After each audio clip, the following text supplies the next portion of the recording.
过来是看到婚姻地检一个检察官疑似是对人爱慕，长期去骚扰一个书记官。警方内部调查立案，对金钟骚扰牵涉到刑事部分提起公诉。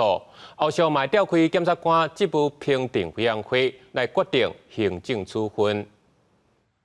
婚姻地检署一个细微的检察官，和共署一个查某书记官指控讲，涉嫌对性骚扰含金钟骚扰。经过分检内部调查，性骚申诉成立，金诉的部分刑事侦查终结，4月1日提起公诉。性骚扰部分于113年4月23日开会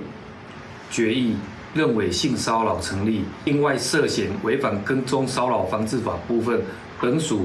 业经调查完毕，于今年4月29日提起公诉。婚姻地检署讲，这查某书记官2021年告知了后，因为这细微的检察官介意伊甲追求，定出各种理由送伊礼物，含伊讲话，造成伊的困扰。和查某书记官的直属检察官制止，但细微的检察官无听人的劝告，甚至开始继续伫咧上班路口的所在，共对调跟踪骚扰，规定用赖传信息。细微的检察官后壁除了爱接受6点钟的性别教育课程，检察官职务评定委员会照法官发审议了后的行政定处。本署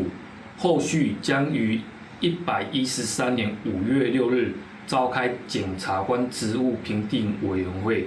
就魏姓检察官所涉性骚扰及跟踪骚扰防治法部分 进行审议，决定后续行政惩处。特别是在一些比较阳性文化比较重的一个单位当中，也包含一些性别歧视。好，那有时候歧视是比较是无意识的。那就是很感谢这样子一波一波的 Me Too 浪潮，然后带起我们去唤起大家这个性平的意识。立宪基金会是肯定婚姻地检署第2月请提起公诉，因为这个互公司立机关的构筑警示作用。进前 Me Too 的热调嘛，对性别平等 意识真有帮助的效果，但是无排除伫社会内面嘛是有真侪大家唔知影的部分。呼吁拄着性骚扰、金诉，应该勇敢站出来寻求协助。记者综合报道。